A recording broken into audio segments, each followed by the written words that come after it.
Hallelujah, praise the Lord. Ang pinakamataas na pagpuri,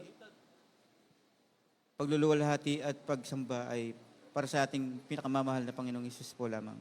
Doble paggalang po at pagrespeto at patuloy na pag-alaala sa mga ginitong aral ng ating beloved Honorable Pastor Wildy Sadalmeda at beloved Honorable Assistant Pastor Lina C. Almeda. Greetings to all beloved Almeda family. Sa lahat ng beloved preachers, beloved workers, and beloved brethren. Ako po ay nagpapasalamat, nagpupuri sa mahal na Panginoon.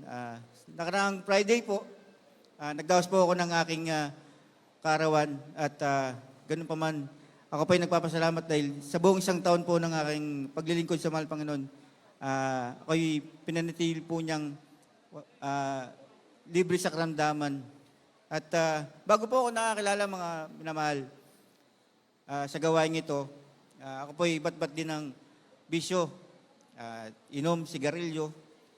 Wala po akong pinapalagpas sa isang araw na hindi po umuwi sa amin ng hindi lasing. Ngunit sa pamagitan po ng aking beloved sister, nakakilala po ako sa gawain ito. That time po may problema po ako noon. Sabi niya, ba't di ka sumama sa akin sa... Nasa may gawain pa po noon ang gawain. Sabi niya, sumama ka sa akin.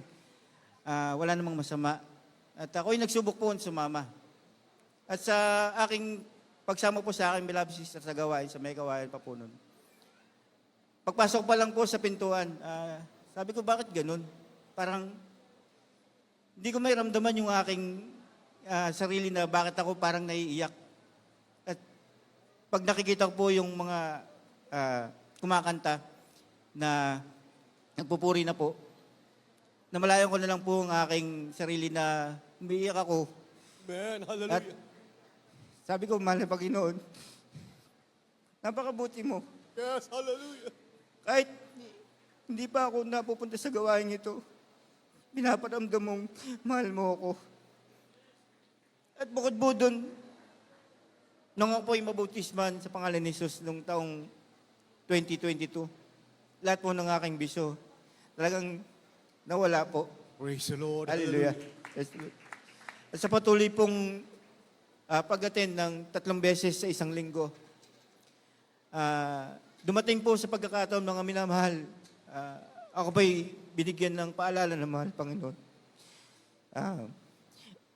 Ako pa'y nagkasakit. Nagkasakit po ako ng gout. Bali, hindi po ako nakalakad doon mga minamahal. Namaga po yung aking unang paa. At sa tuwing dumadalo po ako, tumitingkid lang po ako mga minamahal. Ngunit dumating po ang pagkakataong 2 paa ko na po ang hindi makalakad.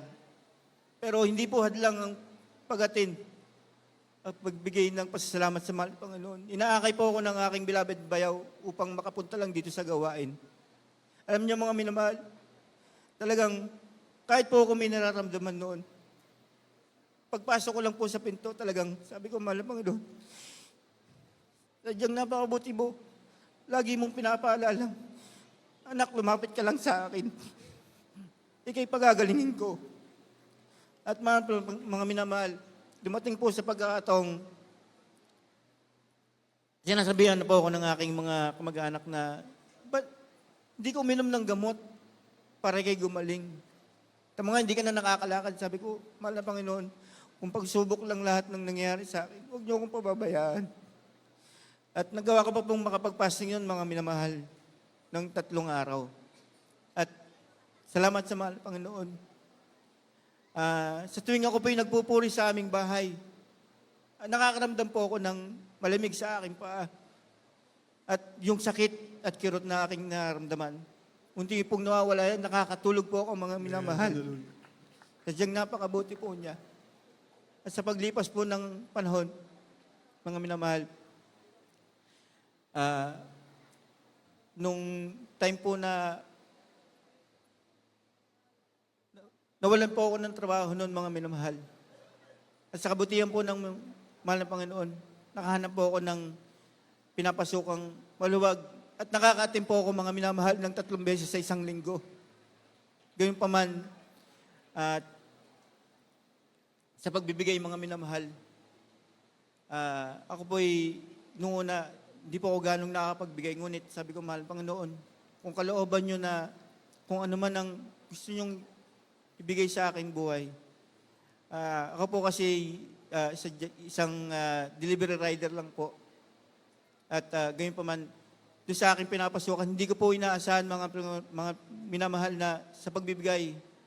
Sabi ko po, mahal Panginoon, kung ako po kasi noon ay on call lang, hindi ko po inaasahan na sa loob ng ilang taon na aking pagtatrabaho doon sa aking pinapasukan. Itinaas po niya aking posisyon, mga minamahal. Niregular po ako ng aking amo sa aking pinapasukan. Praise the Lord. Hallelujah. Sa pananalangin lang sa mahal Panginoon na kung ano man po ang inyong hinihiling, kanyang ibibigay. Mahal Panginoon. At kaya ito po ang aking sa lahat ng kapurihan, pasasalamat ay tanging sa ating pinakamamahal na Panginoong Diyos po lamang.